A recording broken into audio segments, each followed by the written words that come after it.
Hello, everyone, and sorry for the short delay that we had. We were experiencing some technical difficulties connecting with our dear speaker for today, Aakarsh. But now he's on, and we're here. And on behalf of all the IHS board members and our regional advisors, we would like to welcome you to our webinar today, Enabling Street Vending Through Technology. And I'm really happy to share the screen today with my dear friend Eduardo, if you want to say hi from Brazil. Hi, everyone. I hope that everyone is safe and everything is good with you and your loved ones. And if you have any technical issue, if the sound is not good or the connection is not good with us or the speaker, you can just let us know writing in the chat. We'll try to give our best and try to everything that is going to be good. Just say to us if everything's good, write there, type there if everything, the connection is good, please. And now I would really like to welcome our webinar speaker today. I have the honor of knowing him personally, and Aakarsh is here with us. He obtained his master's degree in IHS in urban management and development. He worked some time in Amsterdam, but decided to go back home, and there he's currently running his architecture studio, which focuses on design of inclusive urban infrastructure revolving around everything that has to do with street vending. So it has been his interesting mix of cultural values, social awareness, and also empowerment that were one of the many reasons that we had to decide to give him a special recognition in our IHS Youth Urban Professional Awards that took place in the 10th session of the World Urban Forum, celebrated this year in Abu Dhabi. And that's where we got to meet Aakarsh personally. And we were really glad to meet him there, and really glad that he's today and has the time to share with the rest of you what he has been doing with the Be Polite initiatives and many other initiatives and future plans that he's engaged on. So conscious of time and conscious that you want to hear more directly from him, I will give the screen now to Aakarsh, and just a few minutes, just a few comments for those of you who joined for the first time. And basically we will have the first part of the webinar is his presentation for 30 minutes. During that time, we highly encourage you to write your name. Let us know where you're joining us from, where you're based, and also write your comments as along his presentation. Write your comments, your questions, because otherwise the 30 minutes of the second half of the webinar go really fast, and we don't want your question to be left unanswered. So anything that comes to your mind, or as Eduardo said, if you're experiencing trouble with the sound or you can't see the video, just let us know, write in the chat, and Eduardo will be monitoring that activity there. So thank you once again. Thank you for all who joined, and thank you for all who helped make this webinar possible. And without further information, please, Aakarsh, welcome again. Thank you for your time, and the screen is yours. Yes, thank you so much for the lovely introduction, and greetings to everyone from across the globe. I hope you and your entire family is doing well and you're in the best of health. And first of all, at the outset, thank you so much for being a part of this webinar, because you are really giving your time towards, towards this webinar, and really trying to understand how best we can use technology to really empower and help the informal economy or a lot of street vendors across the developing South. So thank you so much, and I look forward to all your questions in the second half of the session. And I'm going to request Eduardo to start with the brief video which a financial institution in India had prepared as a part of the Festival of Lights last year, and then I will get down to starting my presentation. Okay.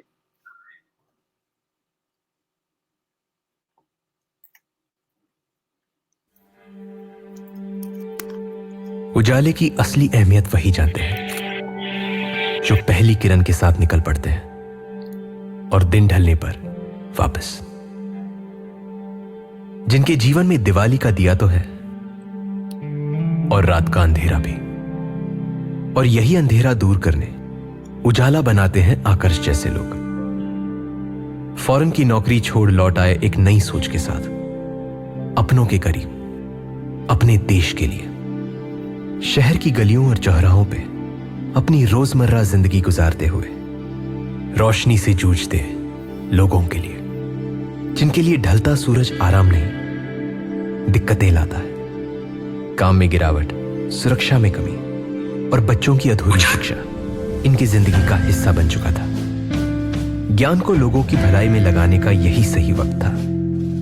और फिर आकर्ष ने एक मुहिम चलाई, solar lights बनाने की। लोग जुड़ते गए, कहीं हुनर ने काम तराशा तो कहीं सीख ने हल बतलाए। गुजरते वक्त के साथ मेहनत का रंग उभरने लगा। उजाले का दीपक लिए एक नई सुबह का आगमन हुआ। अब चेहरों पे मुस्कान थी और आंखों में दमकती रोशनी। इस सफर में सिर्फ जिंदगियां नहीं, सपने भी रोशन हुए। एक बेहतर कल की नींव रखी गई। बस यही मकसद लिए आकर्ष जैसे लोग निकल पड़ते हैं हर दिवाली, कईयों के जीवन में खुशहाली लाने। ये रोशनी की लहर जो चल पड़ी है, इससे अभी कई चेहरों पर हंसी की फुहार लाना है। जिंदगियां संवारने में एक अहम भूमिका निभाना है।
Hey Hakash, are you here with us? Yes, Eduardo, I'm here. Okay, so we should start your presentation now, I think. Perfect. So greetings to everyone. Hope you were able to view the earlier video. So a little bit of context to this entire webinar is that in India, we have a large amount of the informal sector that's pretty prevalent in driving the economy of the nation. And given the background or given the course that I did at IHS with respect to urban management and development, when I got back to India, I realized that, a lot of the informal economy, especially street vendors in our cities, lack access to basic infrastructure. And that's where I started looking at, okay, how can we really provide access to basic infrastructure? And what are the basic needs that we can cater to with respect to street vendors? I'm just going to start the presentation now. So my work pretty much revolves around Mahatma Gandhi's talisman, which basically tells you that if you're taking any decision or you're working on any project, as long as it helps somebody at the bottom of the pyramid, then it's a good project to go ahead with or a right decision to make. And also going by my own personal family experience where, when I was a child, my grandfather took me to the market once and he just patted me, he just asked me one day and he said, what do you want to become when you grow up? And I said, I want to become an architect. And that's where he, patted me on the back of my head and said, okay, you can become an architect later, but first remember that you should help the street vendor on the street who's selling, things. And that thought kind of stuck around for a very long time. And I pursued my architecture in Bangalore and also got an opportunity to pursue my master's in the Netherlands. And that's when I thought, okay, there's so many people back home in India that really need a lot of access to basic infrastructure. And that's how I started working towards solving these basic issues. So I started with a campaign called #BePolite because the general perception towards street vendors here in India is we perceive them as a nuisance on our streets. And I wanted people to have a slightly better or a slightly positive perception And that's where I started looking at, okay, can we look at calling the initiative called Be Polite to a street vendor? And lighting was a major pain point in many street vendors' daily lives. And to cater to this issue, I put together and designed a small portable solar-powered light, and that's why the short form Polite. And it also rings interesting. It has an interesting vibe to the campaign. So we said Be Polite to a street vendor, and since Polite was a product and it was a portable light, I just put these things together. And just around when I started this campaign, the Festival of Lights was going on, which is Diwali in India, and we celebrate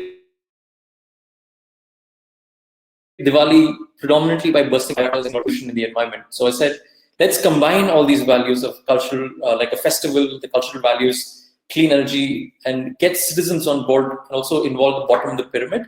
And I combined all of these to create the campaign where we said, instead of bursting firecrackers and wasting money, why not gift a solar-powered light to a street vendor? And that's how the campaign Be Polite came into being. And we also aligned the campaign with several sustainable development goals that you can see on the screen as well. And one of the biggest outcomes that we learned through this entire campaign is that there is improved trust between the customers and the street vendor. This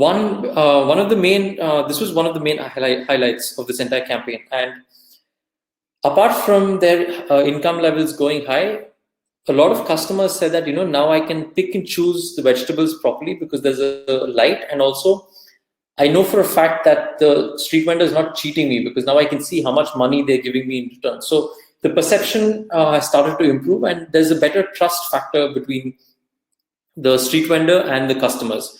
And on the right is the product. So it basically consists of a lithium-ion battery pack, which is the yellow box, a solar panel, and a 3-watt LED light. And we made sure that the entire product uses less of plastic. So that's why we've gone for a complete metal case. So even if the product gets salvaged after a couple of years, it would end up in a certain revenue stream where, a certain replica, or it would end up in a recycling stream. So that's with that intent, we said, well, we'll try and reduce the use of plastics in the product. And keeping in mind the idea of circular economy, we've designed this product. So even after a couple of years, if some component breaks or there is some damage, we've tried to make sure that the product can be reused or repaired easily and not just thrown away.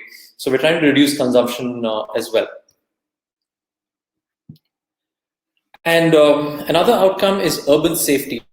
As you can see on the left-hand side, this is in Bangalore, specifically an area called Yelahanka. So the image below is the before situation. After we provide the light, you can see the image on the top.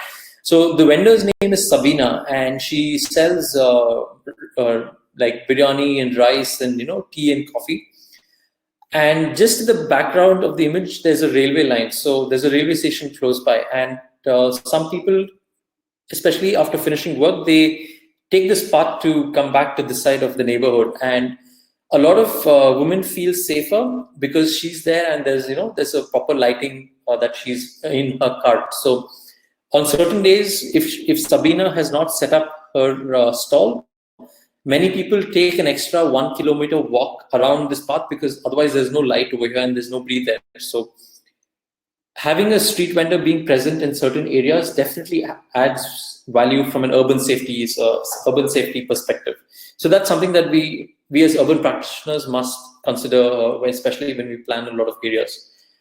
And the image on the right is basically a visual instruction manual on how to use the product and what are the different parameters and what the do's and don'ts of using the product. So what I learned in the initial interaction with a lot of street vendors is that many of them were illiterate, as in they couldn't read and write.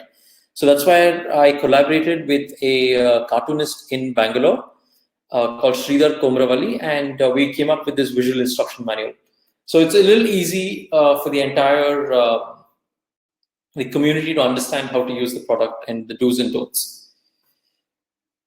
And this entire process in the first 2 to 3 years was completely crowdfunded. So as a part of the crowdfunding process, since I have to share the location of where all the lights have been given, we would geolocate each of the vendors. So every time a street vendor would be given the light, we would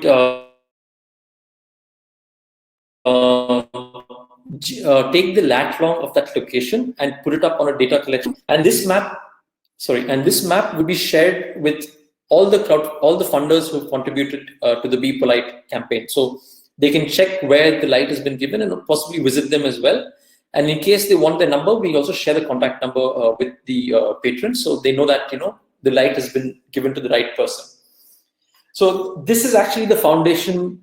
This is the stepping stone to the entire project of, okay, how can we use technology to improve street vending in our cities? And this map was the stepping stone. And there are a lot of learnings that we got through this entire campaign, where we learned what are the other basic needs and what are the pain points of street vending.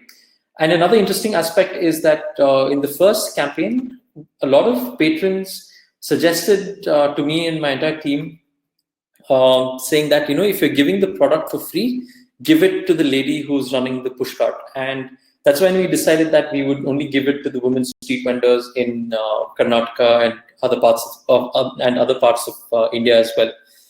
And by this, we also learned that they were the real decision makers in the entire process of street vending. So the husband would help in the logistics of buying and selling the vegetables from the main market, but the entire strategy and the entire business planning would be done by the lady. So that's where the women actually play a very critical role in street vending.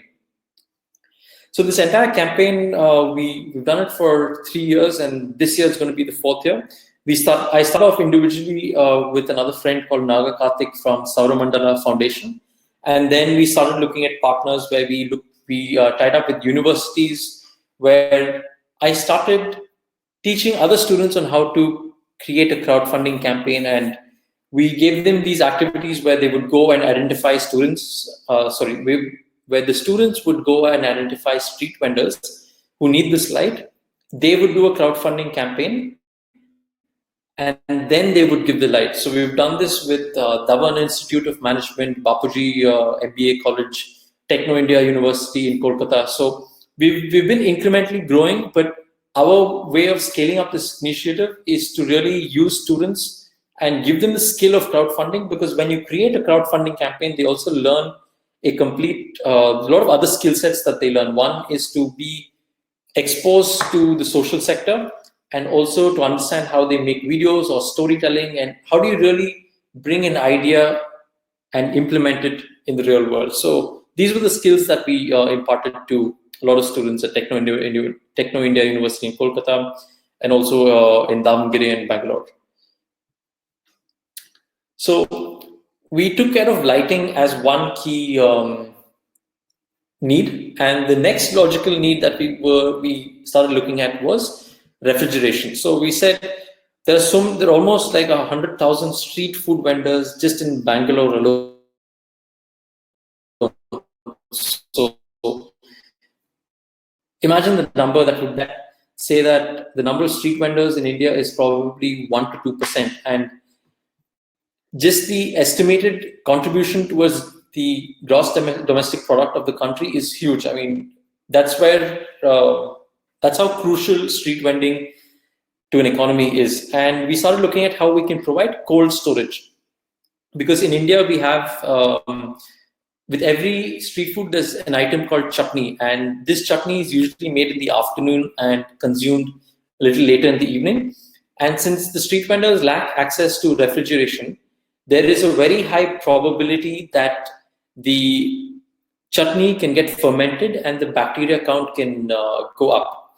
So to prevent this process of fermentation, we started looking at providing refrigeration as a service. So we took a location in Sanjay Nagar and Sanjay Nagar, Bangalore, where we collaborated with C4's Waste Impact Trust, the Indian Institute of Science, and this entire project was a part of a hackathon called Reimagining Waste. And we piloted these refrigerators, and we provided these refrigerators to street food vendors on a subscription model. So we said if you keep your chutney or your butter or cheese or anything else, we will charge you on a per item basis. And that's why we validated the need for refrigeration and also learned that the street vendors are willing to pay. So from the next step for this project is to actually install a permanent community refrigerator where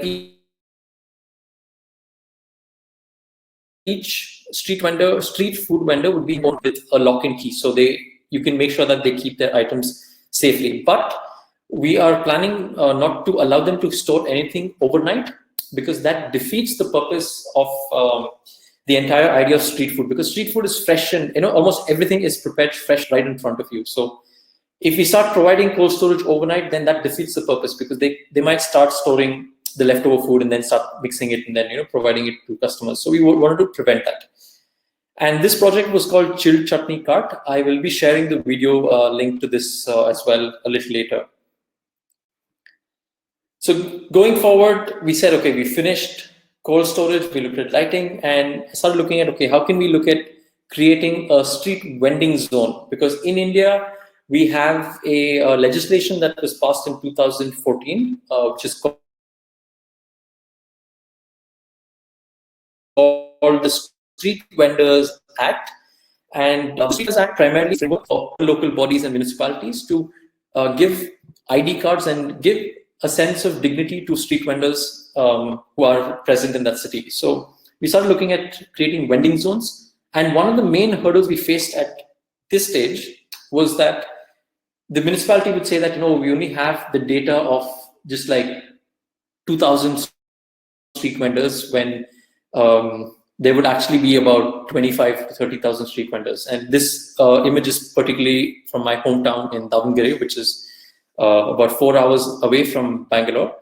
And during the interaction with the municipality, we realized that there is a huge shortfall in terms of data collection. Like, the municipality does not know how many street vendors are actually present in the city, and due to various limitations like manpower crunches or due to other priorities, the municipalities simply lack the complete exhaustive data of street vendors. So that's when I thought, here's an opportunity, and we started looking at how can we create a street vendor management platform.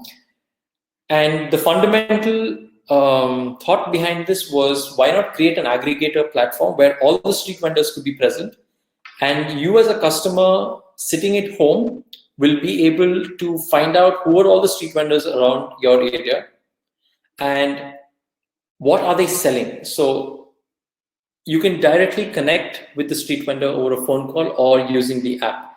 But to this entire larger vision, the first step was to create an aggregator platform. So I will just quickly go to the next slide. I mean, these are all the challenges, like the legal status and uncertainty in terms of financial burdens. And a lot of newer aggregator platforms like Swiggy and Zomato and a lot of other delivery platforms have entered the Indian market and are catering to a lot of urban customers. So how can we also ensure that street vendors stay relevant, and how can they be competitive compared to other formal businesses like Swiggy and Zomato, which are into home delivery of groceries or vegetables and like food? So I just quickly mentioned about the Street Vendors Act, and the entire this proposal, we started off with the Tumkur Smart City project, which is it's a city 1 hour away from Bangalore. An IS officer called Dr. Shalini Rajneesh was very instrumental in getting this project, at least the proposal, getting the proposal initiated.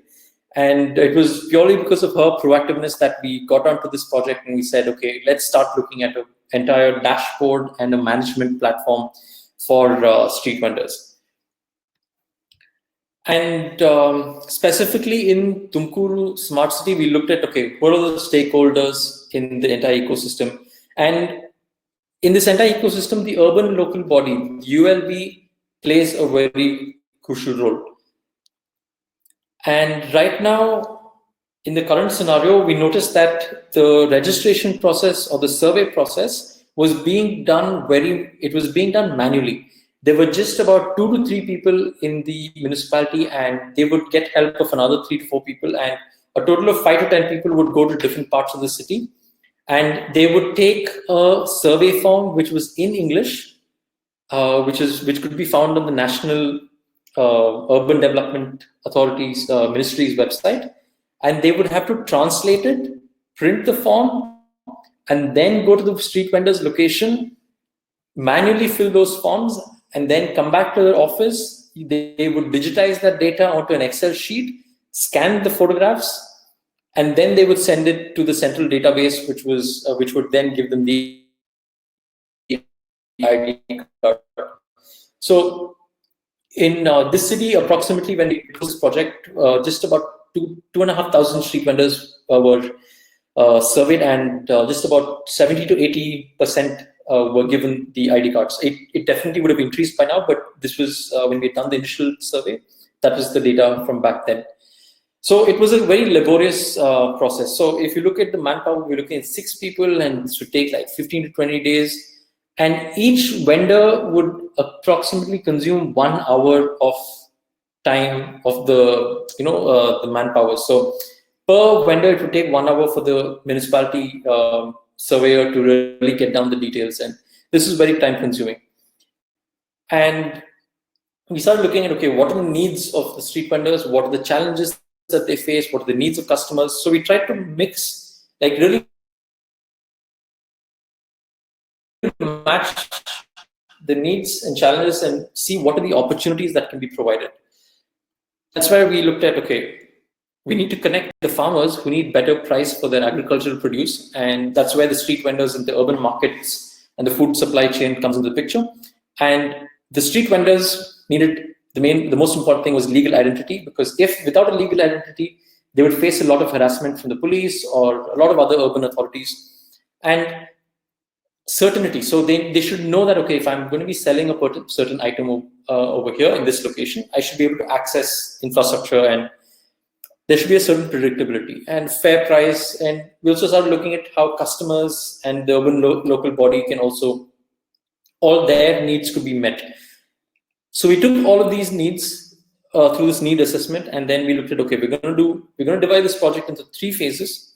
And we said, phase 1, we're going to start with legal identity and also with the urban local body, because without the legal identity being given to street vendors, anything that we start looking at in terms of infrastructure or services would fail.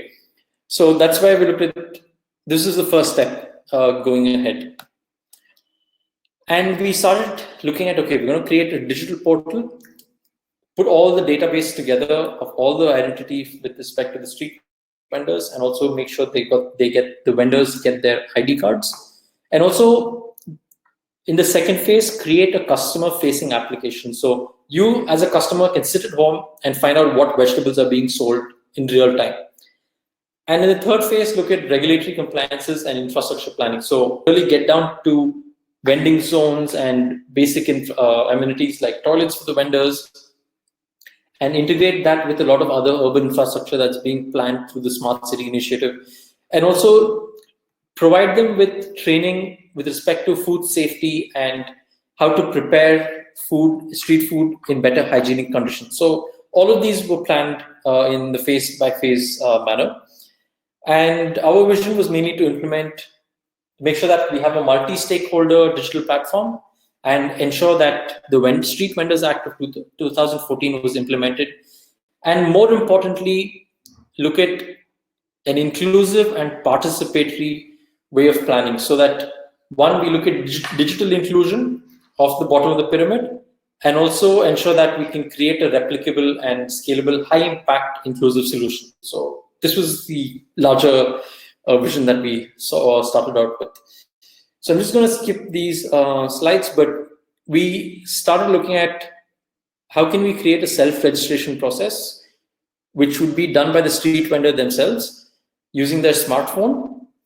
And then the verification would happen by the municipality, and then the municipality would hand over the ID card which would ensure the legal status. So once they would use the application that we are creating, it would become simple. It's a self-registration process. So every street vendor using a smartphone, they can just turn on their GPS and then click on the web link that we would provide and simply put a photograph of themselves, their name and basic details, and then approve that, and then upload that data set, which would then be verified by the municipality, and then the ID card would be given. So in a very easy process, we're able to generate the entire database of street vendors in a city. So this is just a few screenshots of how the app would be looking like. So the street vendor would take a smartphone.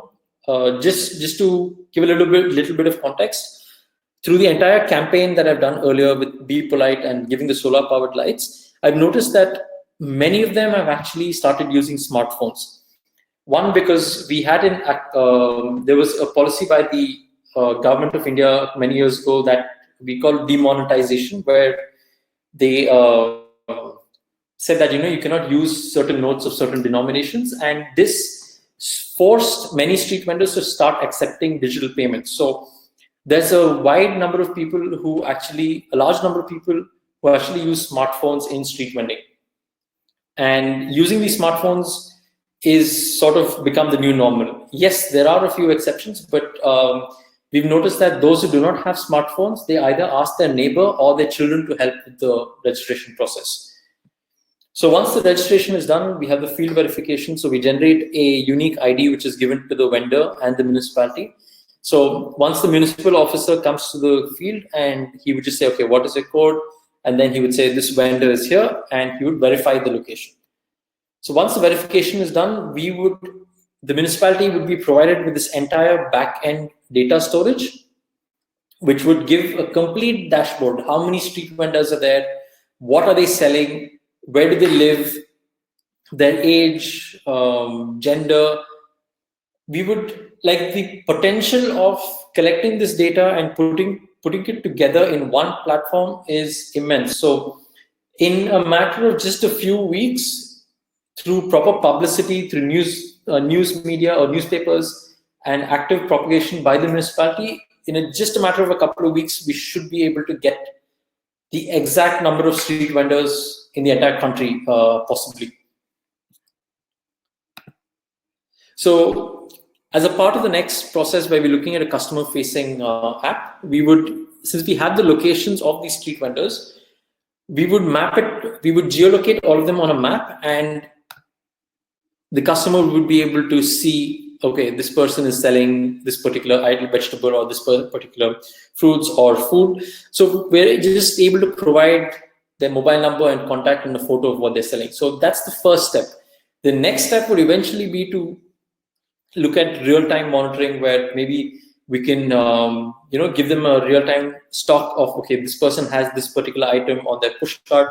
So the potential is immense just by mapping all these vendors. And also the location over here it's not mobile, so we don't track them, or we don't put a device on the push cart to say where they're moving, but these are locations that we picked up.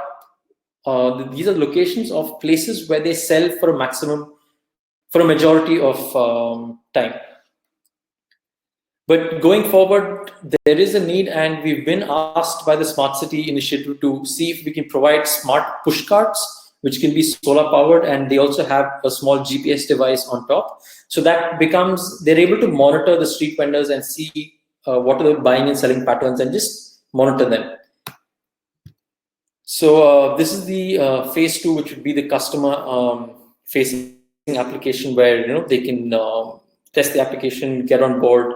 Also, the potential for digital payments is immense, and we can also start looking at creating grievance redressal, where if there are issues, then how do we look at quality control? So these are aspects that we can start looking at with a customer-facing app.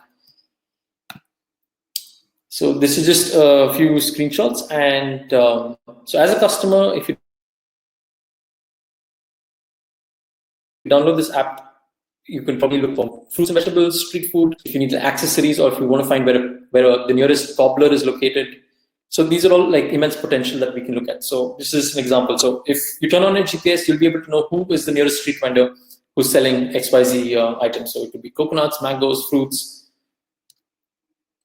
And then going the next phase, really looking at, okay, can I order 500 grams of potatoes, 1 kilo of tomatoes? So if you can just simply order it on your phone, and then the street vendor can deliver it to your house, or you can schedule a pickup, or we can also integrate with some other service where there's just a delivery service of these vegetables that are provided.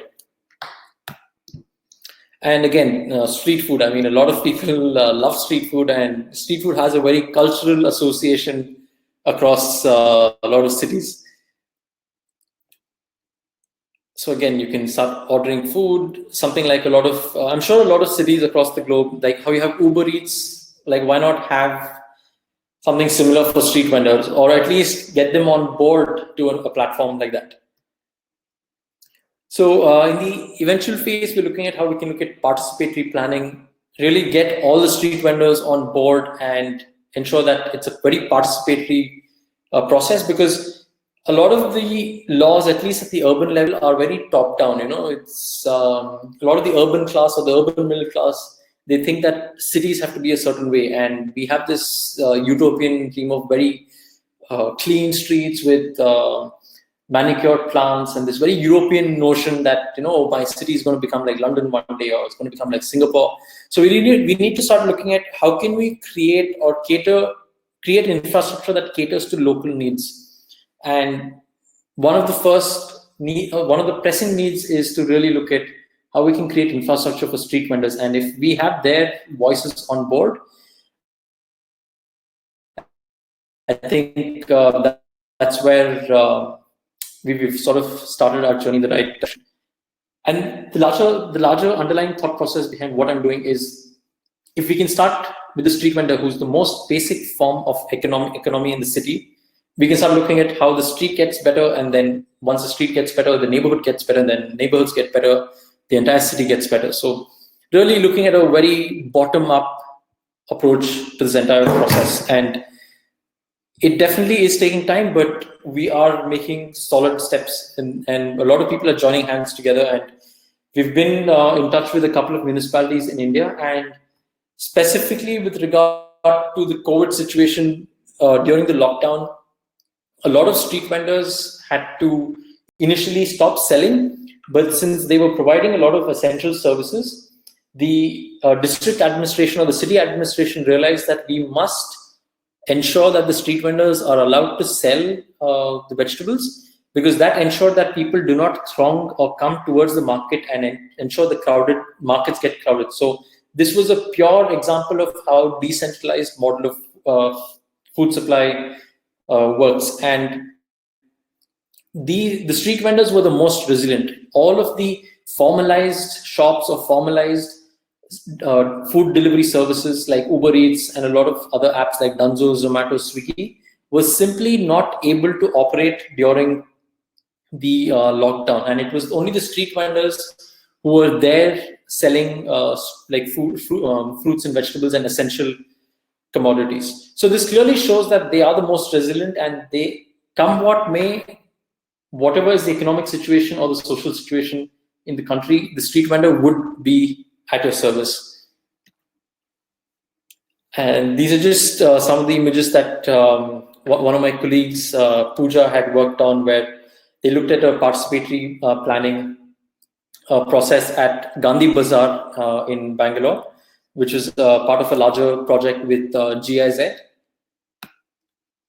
And they were looking at how to pedestrianize this entire market space, because right now there's like a high traffic street going through it.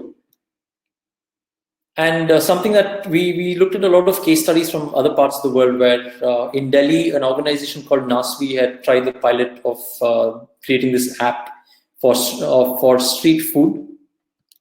And also something from Mumbai, where they started connecting various street vendors through an app.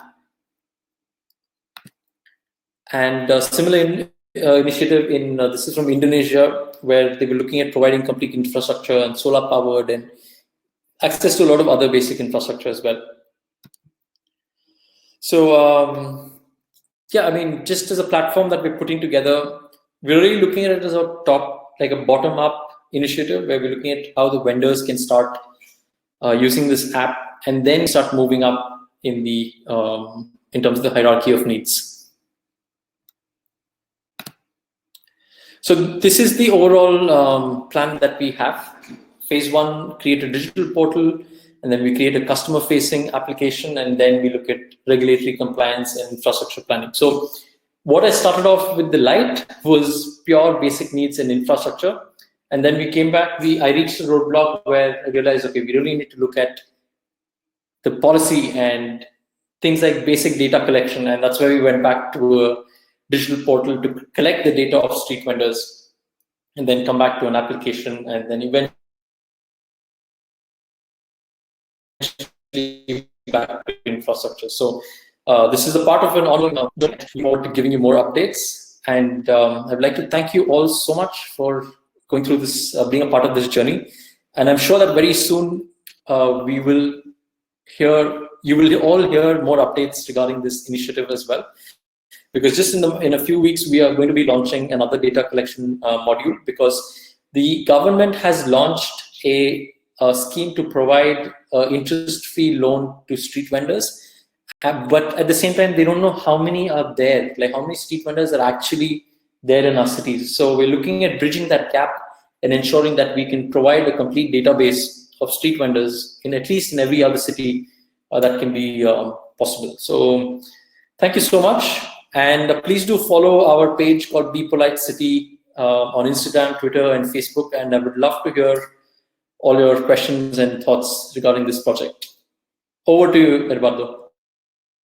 So thank you, Aakarsh. It was a great presentation. We have like a lot of comments and a lot of interaction from people from different parts of the world. We have people from Africa, from Asia, from different backgrounds. So it's interesting to see their opinion, their comments that they have. We know that we don't have a lot of time to do them, and we wish we could address all the comments and questions that we have, but we will send you the chat after the session so you can also talk to the people and see everything that was commented. We will try to address the most important questions and comments that we have. And just thought that maybe Aakarsh left the session. Aakarsh, are you here with us? Yeah, maybe he left the session. Let's just wait a few minutes. Sometimes just something problem like with the connection, and then he's going to be back.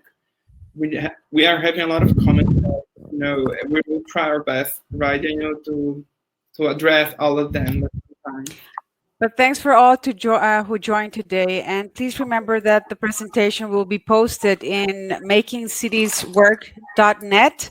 So if you want to watch the replay or just share the link with somebody who couldn't join live, you will be able to find it there, as well as Aakarsh's email address where you can send some of the questions.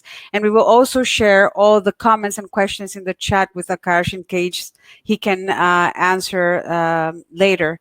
But we're really happy that you joined today. It's the webinar that we had the most participation, around 160 people joined. So that's very encouraging. It makes our work worthwhile to know that so many people are taking advantage of this webinar. And if you can also let us know how you found about the webinar, it's very useful for us. Did you see our Facebook page, IHS? Did you see it in Making Cities Work? Are you an IHS alumni that got it through the newsletter?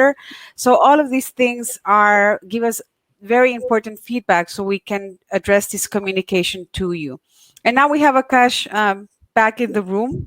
Yeah, and Stefana, our colleague from IHS, just wrote us and remember us that we'll also send a link to the email of everybody who registered to the session. So there is also going to be the link there. So don't worry. Soon we'll also have the replay link. So yeah, if I may come on with one of the questions, are you there, Aakarsh? Can you hear us?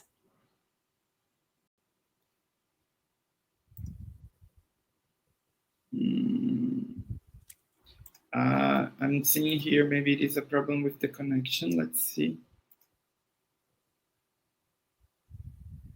Thank you for like all the good comments we are seeing here. Like, it's good to know that during this difficult time that the world is facing, that at least as a group and together we can see good practice, and then we can also try to think in new tools and new ways of us developing and doing things in the cities around the world. So it's good to see there's people connecting, and we know that there's time difference of, like, for instance, now in Brazil it's in the morning, and then there are also people connecting already late in the evening. So it's good to see that it's a joint effort to think in new initiatives. Aakarsh, can you hear us? We see you that you're in the room, but we can't. We don't know if you can hear us.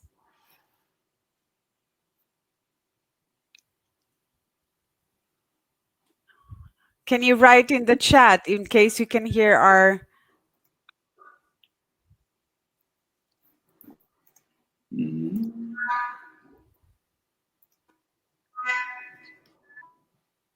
No? Let's just wait a few minutes, guys, and see if we can help him to connect. We just ask for your patience a little bit, and then we hope that we manage to put him back in the session. Then we can still have some time for comments and questions.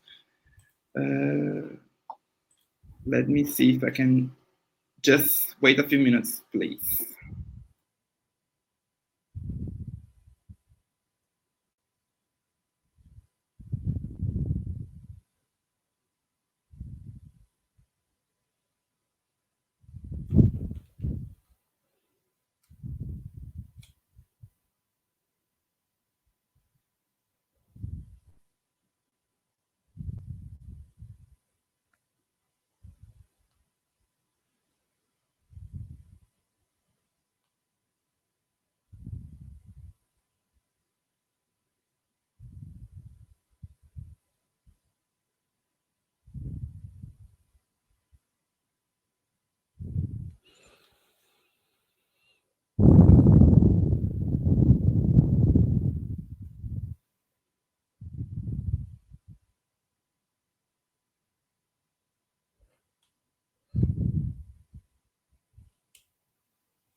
Aakarsh, can you hear us?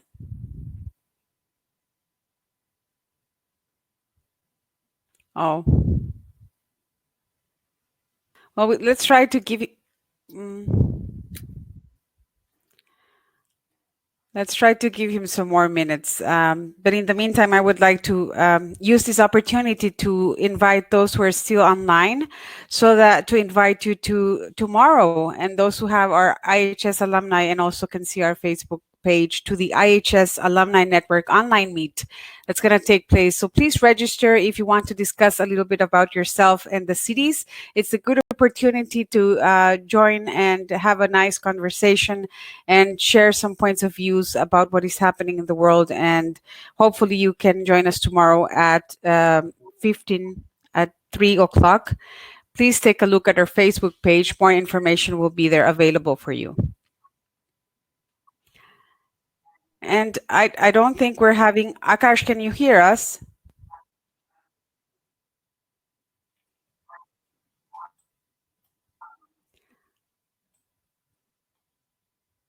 So, Eduardo, I think we're not going to have him back.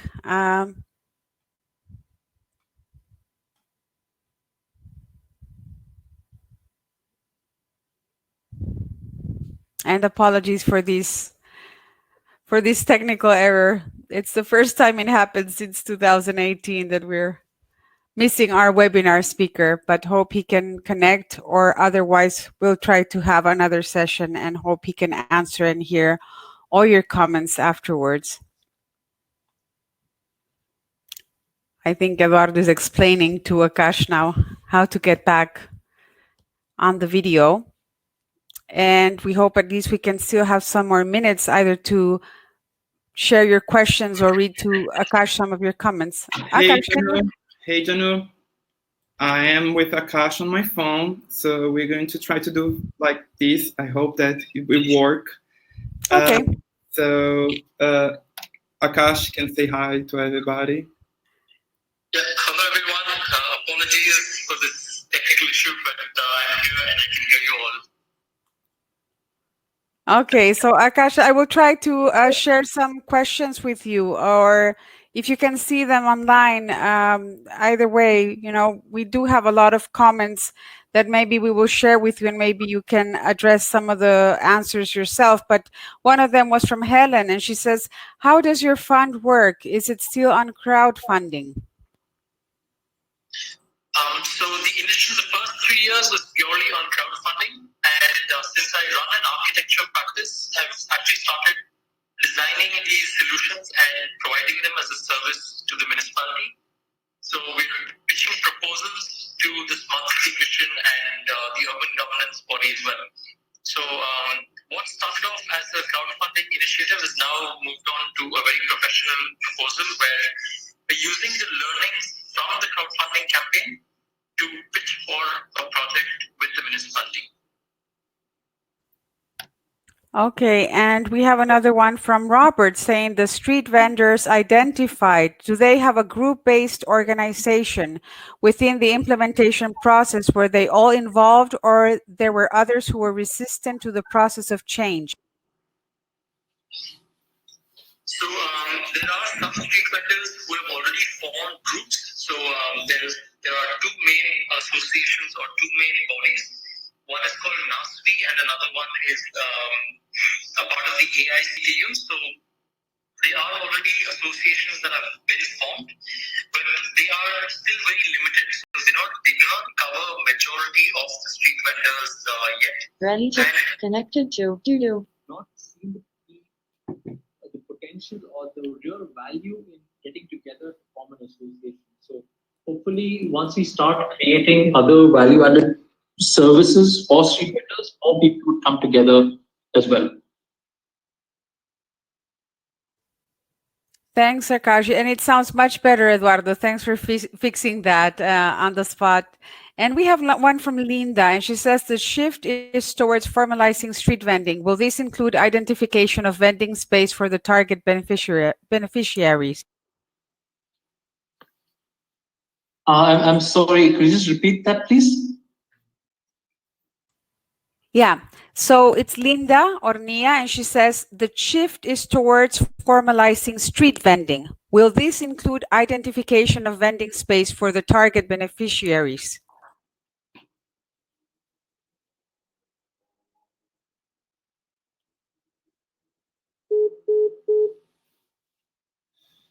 Maybe I think we lost him here. No, he's calling back. 1 minute.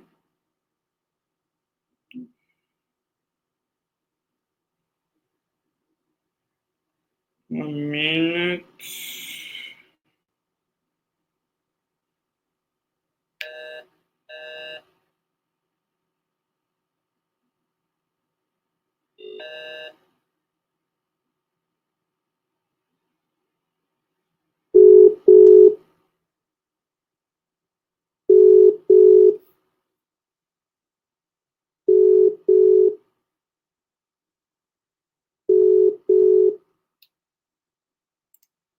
We are just. Yes, Eduardo, can you hear me now? Hello? Yes, we can hear you now, Aakarsh. Yanu, I'm sorry, but I'm not able to clearly hear you. Can you read so can you hear me now?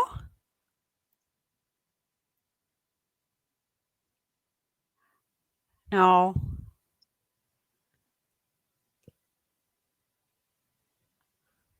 So can you hear us, Aakarsh?